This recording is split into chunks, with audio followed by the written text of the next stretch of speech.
अगर आप ये वीडियो देख रहे हैं तो ज़रूर आप ग्रेजुएशन में लाइफ साइंसेज, जूलॉजी या बॉटनी लेने का प्लान कर रहे होंगे, या फिर ऑलरेडी एक स्टूडेंट है ग्रेजुएशन के जिनके पास लाइफ साइंसेज या फिर जूलॉजी या बॉटनी इनमें से कोई सब्जेक्ट है।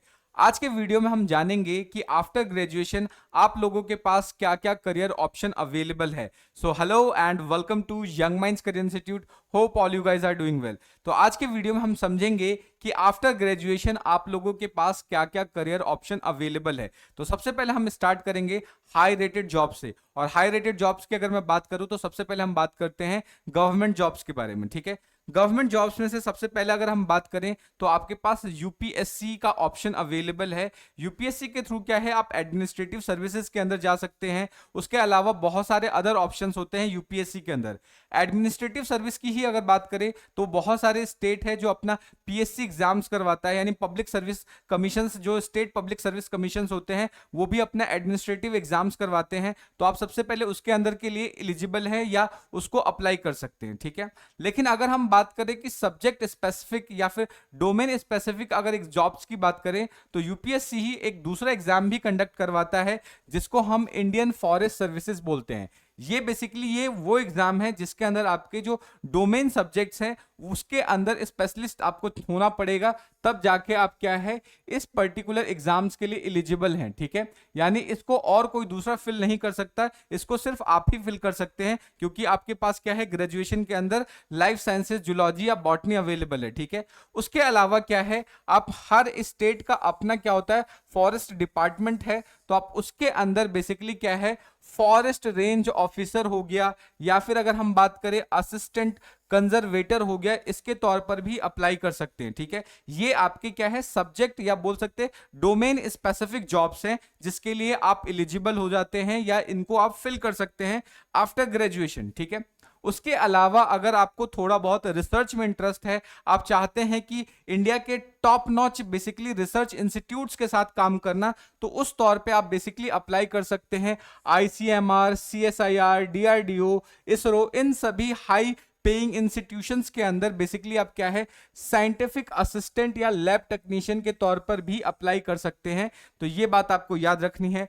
उसके अलावा आप क्या अप्लाई कर सकते हैं, एग्रीकल्चर फील्ड ऑफिसर्स के तौर पर भी अप्लाई कर सकते हैं, जो बेसिकली आईबीपीएस एसओ के थ्रू अप्लाई किया जाता है। ठीक है, तो ये जितने भी अभी मैं आपको ये जो जॉब्स बता रहा हूं ये आपके सब्जेक्ट स्पेसिफिक जॉब्स हैं। ठीक है, यानी इसको कोई दूसरा अप्लाई नहीं कर सकता, आप लोग अप्लाई कर सकते हैं, because you guys are specialist, या बोल सकते हो कि आप लोगों के पास क्या है वो सब्जेक्ट्स हैं जो इन इन जॉब्स के लिए रिक्वायर्ड होती है। ठीक है, सो ये इनके लिए आप अप्लाई कर सकते हैं। ठीक है, उसके अलावा गवर्नमेंट जॉब्स में एक दूसरा है आपका फूड सेफ्टी ऑफिसर्स। आपने एक मूवी देखी होगी साउथ की जहां पे एक लड़का होता है जो बेसिकली हर जगह जगह जाके जो जितने भी जैसे कोई बोल सकते हैं रेस्टोरेंट हो गया या किसी भी चीज की जगह छापे मारता रहता है, तो यहां पर उसको हम फूड सेफ्टी ऑफिसर्स बोलते हैं।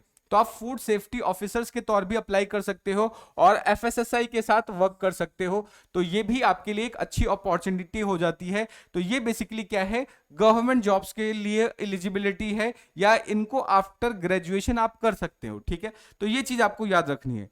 उसके अलावा अगर मैं प्राइवेट सेक्टर्स की बात करूं तो प्राइवेट सेक्टर्स के अंदर भी बहुत सारे अपॉर्चुनिटीज हैं, बहुत सारे ऐसे प्राइवेट सेक्टर या ऐसे प्राइवेट कंपनीज हैं, फर्म्स हैं जो बेसिकली क्या है रिसर्च में काम करती है, फार्मास्यूटिकल्स बेसिकली दवाइयां बनाती है, तो वहां पर उनको ऐसे कैंडिडेट्स की रिक्वायरमेंट होती है जिनके पास जूलॉजी या बॉटनी में स्पेशलिस्ट, या बोल सकते हैं कि उनके पास ग्रेजुएशन में ये सब्जेक्ट्स होते हैं। ठीक है, तो बेसिकली अगर हम प्राइवेट सेक्टर्स की बात करें तो आप क्लिनिकल रिसर्च के अंदर जा सकते हो, फार्मास्यूटिकल सेल्स एंड मार्केटिंग में जा सकते हो, एनवायरमेंटल कंसल्टेंसी में जा सकते हो, उसके बाद क्वालिटी कंट्रोल या क्वालिटी अश्योरेंस के अंदर आप जा सकते हो। ये बहुत सारे एनजीओज होते हैं, या बोल सकते हैं बहुत सारे से प्राइवेट फर्म्स होते हैं जो जैसे आपने क्या होता है कि किसी भी कंपनी को कहीं लगाना होता है। ठीक है, तो वहां पे एनवायरमेंटल असेसमेंट होता है कि अगर वहां पे फैक्ट्री लगाई जाए तो वहां का कितना लैंड हमें मतलब वहां का कितना पेड़ पौधे साफ करने पड़ेंगे, तो एनवायरमेंटल असेसमेंट होता है। और एनवायरमेंटल असेसमेंट करने के लिए बेसिकली ऐसे कैंडिडेट्स की रिक्वायरमेंट होती है जिनके पास जूलॉजी या बॉटनी अवेलेबल हो। ठीक है,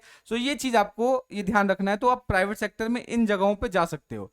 उसके अलावा अगर मैं सब्जेक्ट डोमेन की बात करूं या स्पेसिफिक बात करूं कि अगर सपोज करो आपके पास जूलॉजी है सिर्फ, ठीक है, तो जूलॉजी में आप क्या जा सकते हो, वाइल्ड लाइफ बायोलॉजिस्ट बन सकते हो, एनिमल न्यूट्रिशनिस्ट बन सकते हो, मेरीन बायोलॉजिस्ट बन सकते हो, जू क्यूरेटर बन सकते हो। ये सारे आपके पास करियर ऑप्शन हो सकते हैं, ठीक है। और बेसिकली ये सब चीजें कहाँ पे कौन प्रोवाइड करता है, तो wild life institute of India हो गया, एनजीओ हो गए, या फिर बात करें नेशनल पार्क्स हो गए, तो इनके अंदर आप जॉब कर सकते हो, ठीक है। उसके अलावा अगर हम बॉटनी अगर बात करें, आपके पास सिर्फ बॉटनी है, तो उस केस में आप क्या कर सकते हो, हॉर्टिकल्चरिस्ट हो सकते हो, प्लांट ब्रीडर बन सकते हो, टेक्सोनॉमिस्ट हो सकते हो, सीड साइंटिस्ट हो सकते हो। ये सारी चीजें आपको याद रखनी है, ठीक है। और अगर आपके पास लाइफ साइंसेज है, तो उस केस में आप माइक्रोबायोलॉजिस्ट हो सकते हो, कंप्यूटेशनल बायोलॉजिस्ट हो सकते हो, जेनेटिक काउंसलर हो सकते हो। ये सारी चीजें आप बेसिकली कर सकते हो आफ्टर ग्रेजुएशन। तो स्कोप बहुत सारे हैं, आप देख रहे हो एक बाय एक, मतलब एक से एक करके आपके पास स्कोप है, ठीक है।